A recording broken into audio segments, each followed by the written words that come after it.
I'll just talk over them. Bring this meeting to order for Wednesday, March 29th, 2017 at 6:02. 5:02. Thank you. So used to 6. So, the Lord's Prayer. Our Father, who art in heaven, hallowed be thy name. Thy kingdom come, thy will be done on earth as it is in heaven. Give us this day our daily bread, and forgive us our trespasses as we forgive those who trespass against us. And lead us not into temptation, but deliver us from evil. For thine is the kingdom, and the power, and the glory, forever and ever. Amen.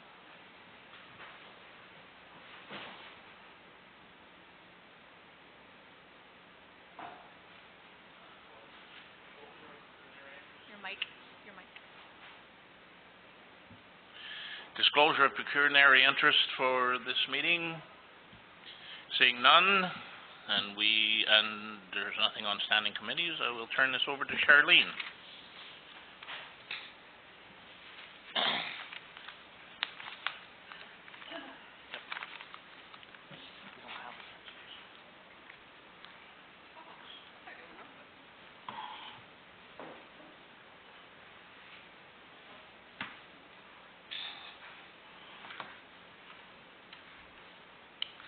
Okay, the 2017 draft tax-supported budget. We have a recommendation. Do I have a mover and a seconder? Moved by Councillor Mackay, seconded by Councillor Regier, that Corporate Services Committee review the 2017 draft tax-supported capital and operating budget for discussion. Marcia? Thank you. So tonight we're going to discuss the expenses as well as the capital projects. Just finish off that from last week's discussion. We will not be touching the revenue tonight. We will be doing that on April 5th. So at this point, I need direction from these expenses. And so I won't be able to give you a tax rate at this moment or basically anything like that. We just need to go through the expenses and the capital. Okay? Okay, so where we are now. So basically we're going to look at the final review of the 2017 capital items, and we're going to have our first look at the 2017 projected expenses, and then we're going to have some discussions. Just to inform you, April 5th will be another budget meeting. That will be the discussion on the 2017 projected revenues. Will Barr will present the 2016 audited financial statements, and there'll be a public meeting to hear from the public. Just so you know, I will be late getting back from Toronto that night. Okay. Should be back by, I think 7:30 or 8. Okay. So if you're still going, I'll stop in. But okay, so the capital budget, I've given you the long list here on legal size paper. We had one additional capital item, and that is an addition of $5,989, which was added to the Cobden Recreation Capital Works for the new visitors bench, door, and board replacement. And then a little bit of discussion on the industrial park, and I believe I'll let Rob talk about that. And Randy did some follow-up work with Laurentian Values. So just to reiterate, we believe that we need to extend the existing road to be able to sell the additional lots at the end and put in a turnaround. We've confirmed with Laurentian Valley that in terms of maintenance, they use salt. So in terms of gravel versus double treated, so they do use salt, so they would have to send a different truck down to, if we didn't pave the double surface the end part. So when thinking about patching the existing and leaving the new part gravel, we feel that based on all this information it makes sense to extend and double surface the entire thing. In terms of the development, new lots and heavy equipment to develop those lots have not been sold. We would hope that we could sell them this year, but that's not a guarantee. So we don't anticipate that any heavy construction traffic for the development of the new lots this year, which means that the road could stay intact. We're hopeful we can sell those lots, but again, it might not happen in 2017 or 2018. So I believe that clarified some of the items that were the questions that were mentioned last week, and Randy, if Randy's here as well, if you have any further questions. Go ahead, Marcia.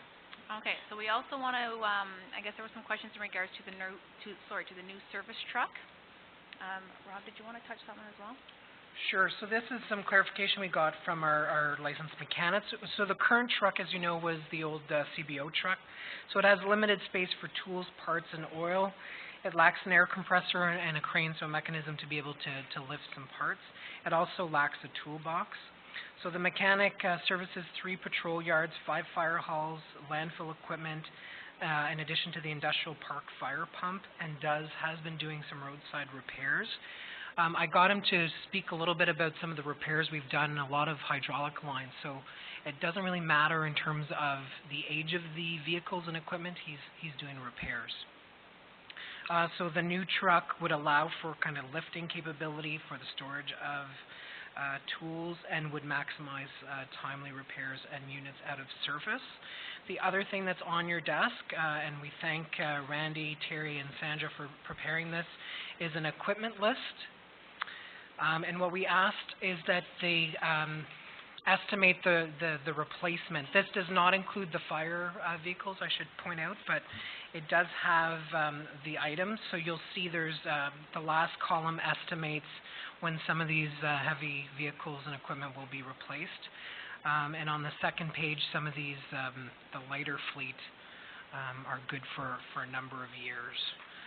So we believe that this is a good start in terms of a fleet list for you, for council to review.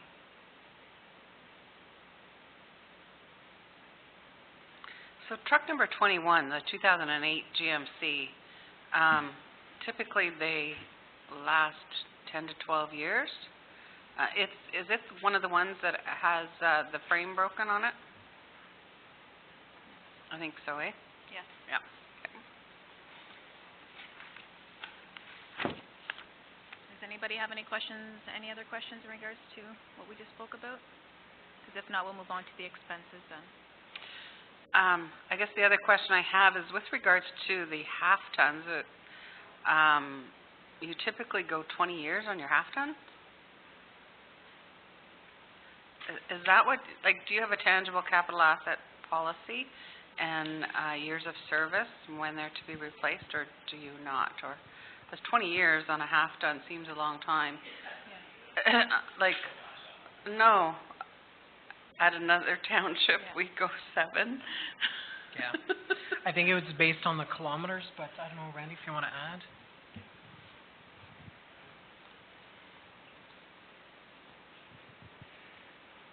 That was Terry's estimate, but like you say, that's not written in stone. The trucks can wear out faster than that. Yeah. I'm just wondering, you might want to check with the auditor to see what year they use for service life. The other thing I should point out is the new manager's not surface operations, physical services, i.e. Public Works. Part of the responsibility will be a comprehensive fleet management plan so that we understand on a year-to-year basis and we update on a year-to-year basis on what these pieces of equipment are costing us and how we replace them, and when we replace them, is that the best option for us instead of doing it a little bit more ad hocly as we've been doing. So that would be one of the first tasks that will be given to the new manager. Yeah, and just make sure it complies with any tangible capital policy that you have in place or not in place. Sure. Councillor McLaughlin? Just to Marcia, is there someplace in there the proposal from Forster's Falls? Yes, there is, in the expense side, not the capital, but No, the expense. no, that's fine. Okay. No other questions? Continue on. Okay. So same as last year, what I've given everybody is a little booklet here with all the expenses and the notes.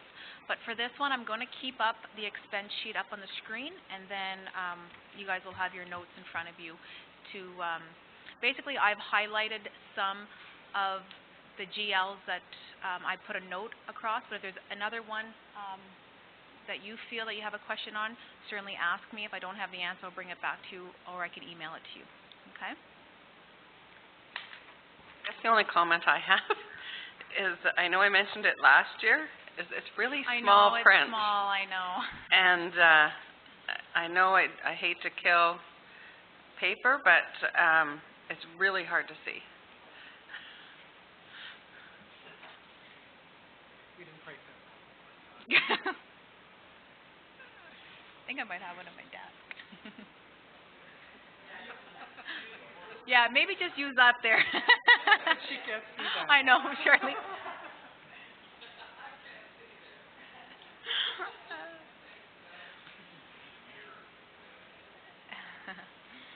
Okay, so basically we'll start with the council expenses.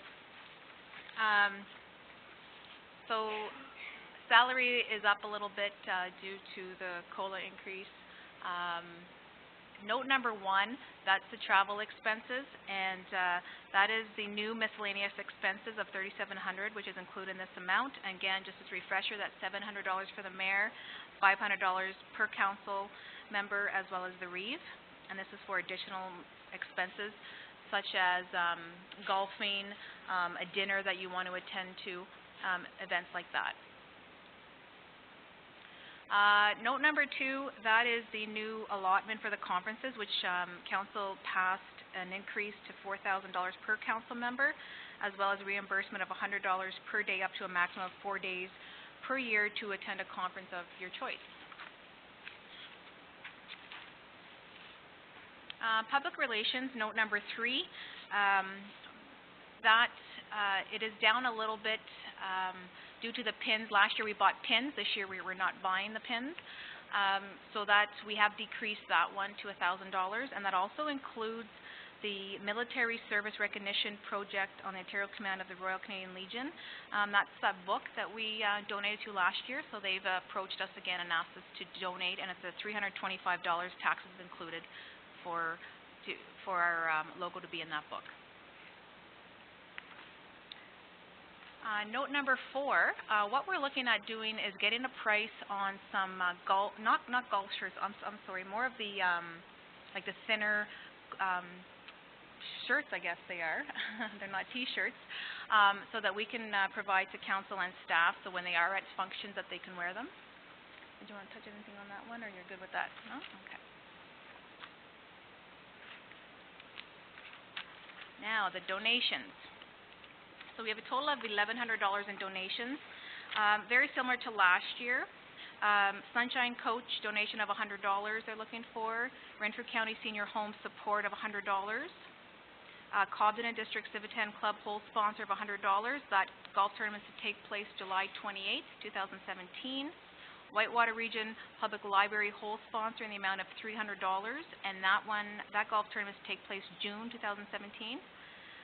Those donations will go towards the purchase of books, run programs, and upgrade their equipment. As well, this is a new one, and this is a scholarship or bursary to an Opeongo graduate of $500. I was approached by one of the teachers there and asked if this could be brought forward. Obviously, we do have some local kids going to that school, but again, this is the first time that we've done this, so I'll wait to see if council has any discussion on that one. I think that's a great idea, and I have a policy if you want one. Okay. Councillor McLaughlin? I think we have to also realize we have 3, 4, maybe 5 high schools. So if we're going to do it for one, we better be ready to do it for them all. Yes, I agree with the chair. It's a great idea, but it's going to escalate to at least 5, because I just think off my head, there's 5. There's more than that. There's 6, at least. So if you take $500 and you go 6 times, that's 3,000. So maybe it can be reduced to $200 rather than $500. $200? Sorry? $200 each, but there's fellows, there's St. Joe's, there's Bishop, there's Opeongo, Renfrew, there's RCI, Jean Lajoie. Jean Lajoie, that's 6. Equinox. yes, So they if they're do. Equinox is 7. If they live in Haley's, we're a large township, don't you know? Thank you. Yes, Councillor Actually, McLaughlin. to be truthful, there's people here in Cobden that go to Renfrew. Yes. So if they go to the Catholic school? Yeah. No, they go to RCI RCI? as well, because they seem to be able to get a choice I just know from driving bus. So, and I don't think you've done them all. Six. The Six. six? Six. Equinox, Is which that- is, yeah. It's in Pembroke. Yeah, It there's goes lots A of high schools. school Yes, as well? yeah. Yep. It's So that's 7. JK to grade 12, same as Jean Lajoie. But Yep. it's the 7. public, 7. The 2 French schools, 2 in Pembroke, 2 in Renfrew, and 1 at Opiongo. 7. We have not been approached by the other schools for this bursary, so we can either approach them or reduce the amount now to the 200 in anticipation that future years we might get other requests. But if council could provide some direction on that, that'd be great. I would like to be proactive, and even $200, $250 if you want to match other municipalities that are close by. I can send you that over. I just can't Sure, think of it thank you. off the top of my head. I'm pretty sure it's not 500 though. And another thing that maybe council would like to think about is kind of what, do you want it to go for a student that is into volunteer? Do you want it to go to? There are criteria, yeah. Yeah, How about sure. we'll send that along, and then you can review it and make your own recommendations at that time, if that suits. No, that's perfect, thank you. And typically the school chooses. They just have the criteria that they must live in Whitewater region, and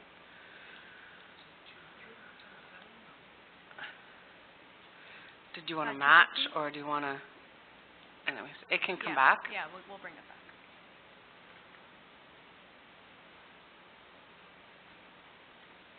Okay, and the next 2 are in-kind donations, and the first one is to the Muskrat Lake Watershed Council to have the dump fees waived for possible upcoming auction fundraising events, as well as an in-kind donation to the Codman Curling Rink to use the road's backhoe and truck for the digging and removal at the side of the building to fix the ice plant and the compressor problem. There might be another in-kind donation with regards to setting up a barbecue area down at the beach.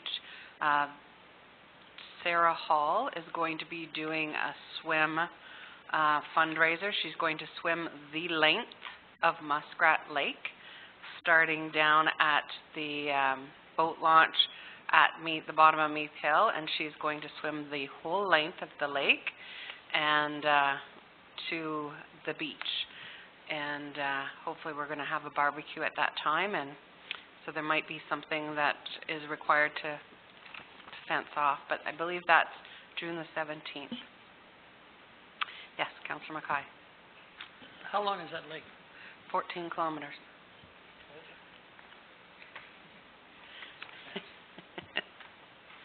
So she does have I'll send some information ahead to council. She's looking for donations as well. She's a teacher at Algonquin College, and she has done long distance swimming before. She's swam whatever the strait is between PEI and New Brunswick. Oh yeah. Thank you.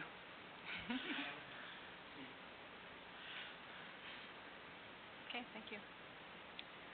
So note 6, we're going to keep the number more to the actual, and the reason why is last year we had assistance from Bruce Beakley for the council remuneration, as well as some human resources assistance.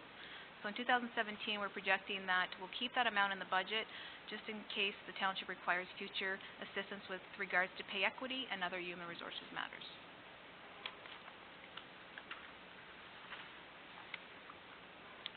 So note number 7, the Muskrat Lake has again requested a grant of $5,000, and this money will be used to continue to monitor the properties that receive controlled tile drainage systems and buffer planting, along with the lake and river monitoring. And note 8, OPA 11 appeal, estimated cost of $40,000 for consulting and county fees. Fees would cover things such as prepare notice for modifications from waterfront to agriculture, mapping services for the notice, review MNRF protocols for the aggregate resources areas in the Lacqua Bay and Olmsted Jeffrey Lake areas, to finalize the aggregate and agriculture modifications, assist with public notifications, and OMB appeals.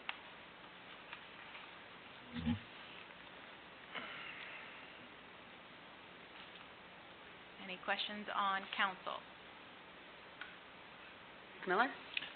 The 40,000, the day that, Mr. Cheeseman was here and, Brian, they couldn't put a price on that. Has there been some work done on that since that we come up with that estimate?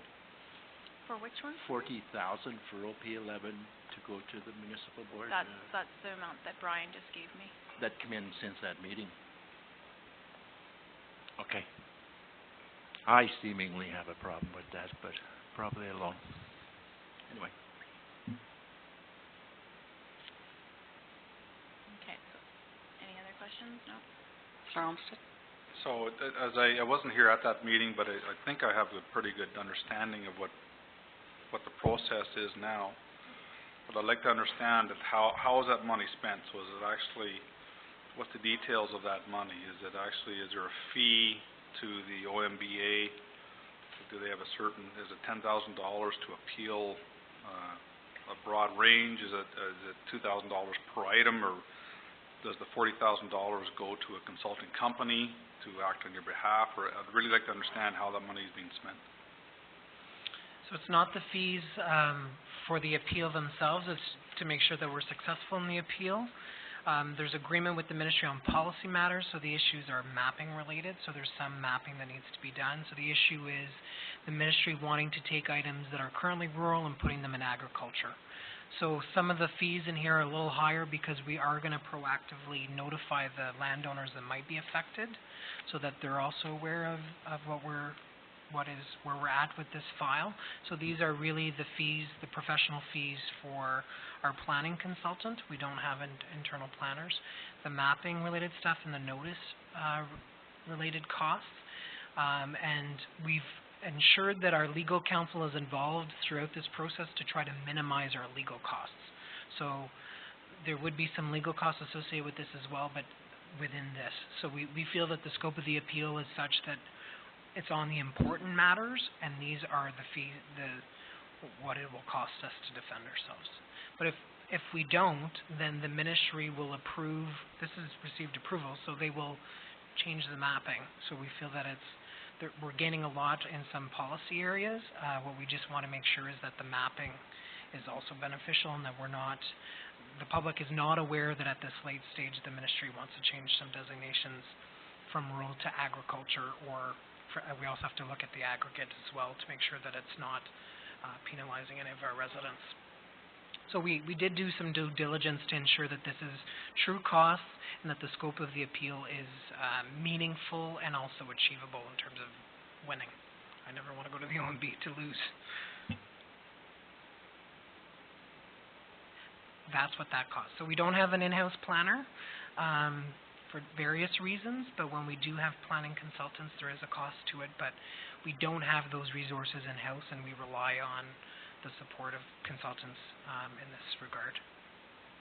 And even with a planner in-house, we would still have to pay for the mapping, and the mapping is the large mapping. It's quite extensive. So, any other questions?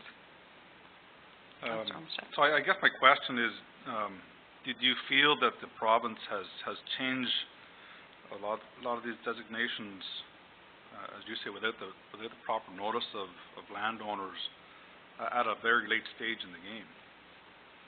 And if that's the case, then are we fighting an uphill battle, or what would be the reason for a late change? People not understanding the area, not understanding the mapping? And if that's the case, if they're changing it, then I'd have a problem having to pay for it to be properly done. I guess that's probably the Reeves issue as well, paying to have it done properly when it should have been done properly in the first place. No, so it's not a question of doing it properly. So the Ministry at this late stage are commenting with regard to provincial areas of interest, and they feel that they have an opportunity to, by looking at aerial maps, things that look like fields or are adjacent to fields, that they should be agriculture. And we're saying no, they should stay. If they're not going in the new waterfront designation, they should at least go back to rural, because you know the constraints associated with agriculture. So they require the county to produce the mapping that they need. It's a general requirement. That's how it works. So we're saying on the mapping side is don't go and change these to a designation. So the ministry, we've had many teleconferences and tried to explain common sense and logic, and I'm a very patient person, but I lost patience. So what we've done is try to, with our lawyer, try to scope the appeal based on what is fair for us and keeping what in OPA 11 is necessary and good for us in terms of allowing some development around Muskrat Lake and all the other benefits of the waterfront designation. So it cost us about $20,000 last year, and some of the $40,000 there was a presentation, so some of that work has already happened. But yeah, we need to fight this one, and not to regurgitate what was discussed at the last meeting. But And it was already approved at the last meeting. The motion already was passed. So this is just the cost now that we actually have. Unfortunately, it is. Councillor Mackay. Some of them, when they reverted back to agriculture, some of it worked out well, because my farm was in rural, and I had a neighbor who wanted to build a house near my place, and now they put it back to agriculture, which gives me a lot more leeway, and that should have been, I don't know why it was class rural, and there was a lot of places that should have been agriculture that weren't. So we didn't lose everything. Some of us gained. the notification aspect of it, some of the work the consultants will do, some of what staff will do, will help kind of narrow the scope of the appeal to those properties that are really, that there's some concern, but we're going to notify all those that are being changed at this late date to determine where we need to go. So part of those costs will be the notification piece. And they haven't changed yet to agriculture. That was the proposal. So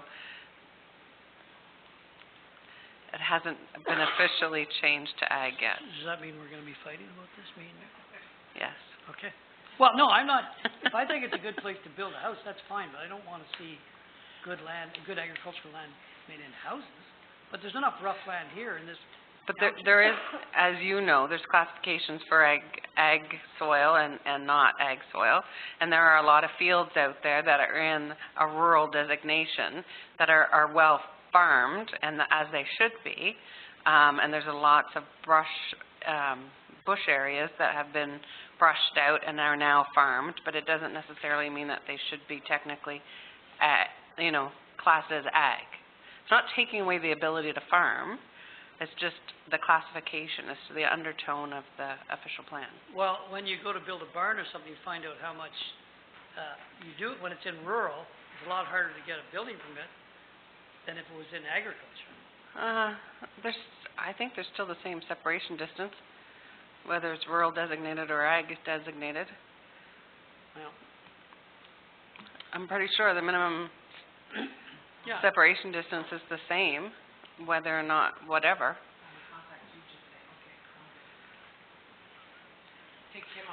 Yeah. Don't even contact Then the ministry will say, hey, see, we're giving in. But maybe you want to talk to Doug about that to find out if there is a difference between a rural minimum separation distance, an MSD, and an ag MSD. No, I think you're right. You're totally right. But I don't usually argue unless I am. I just don't know why. Yeah, you don't hear that very often. I don't know why they would have that classified as rural, other than there's a little lake there. That's the only thing I can think of. And there's farms, Clazy just cleared land on the other side. There's farms all over there. See, cleared land, so. Yeah, but there was that's the point. fields there too. Yeah. They No, I agree. It used to be in Ross Township, so I'm well aware Yeah. of where you're talking about. Councillor McLaughlin. I think this is a budget meeting, I agree. okay, so maybe we should keep on track as budget. Any other discussion with regards to this one item? Okay, continue on, thank you. Okay, so now we're going to hit the administration side.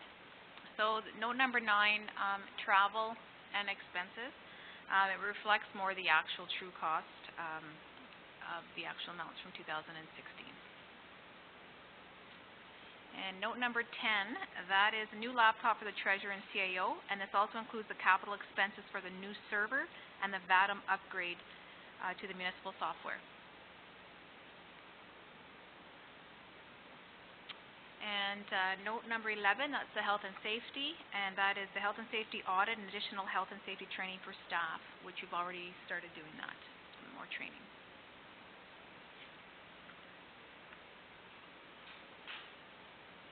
Number 12, that is the community improvement plan, which includes 2 students and the final study phase of $30,000. Councillor Olmsted? Not that we need to go into deep detail tonight, but do you have any idea when we can roll out the CIP plan? I've had lots of people very interested in that, business owners very interested in that plan, so do we have any kind of an initial date or announcement we can make? So the 2 summer students that we're going to have is for 15 weeks, and we're hoping that they're master's students either in public administration, planning, or economic development. So they're going to do some initial work on what's out there, what parts and grants and incentives exist in similar CIPs, and then are there other innovative things as a lakefront, riverfront community that we could include in ours? Example, moving septic away from the shore as much as possible, which would help water quality. So that's the kind of work they're going to be doing this summer, as well as some outreach to the businesses. After that, then it's actually a planning act item, so we'll require an amendment to the official plan, and we'll need some planning advice to be able to do that. So I would say it will take us well into 2018 to be able to get that done and in place. And we're hoping to kind of report back to council in the early fall once the students have started some of that work. Councillor McLaughlin? I'm just wondering at what point are we thinking about hiring these students? Because most of the kids will be finished next month. University students will be done. My daughter's she's secured a job, so I think we should, if we're going to act on it, we want to do it sooner than later, because we need to get the best bang for our buck. So the position has been advertised and closed last Thursday. The chair of HR and myself will be conducting telephone interviews hopefully on Monday. And we did get some great response. We got some assistance from the County of Renfrew to hit the universities with specific related programs. So we got a diversity of candidates from different schools, mostly public administration, a few planning, and a few economic development. So we're hopeful to hire 2 great students to join us as of May. Note 13 is the capital expenditures, and that is the capital cost for the fire safe and the records management.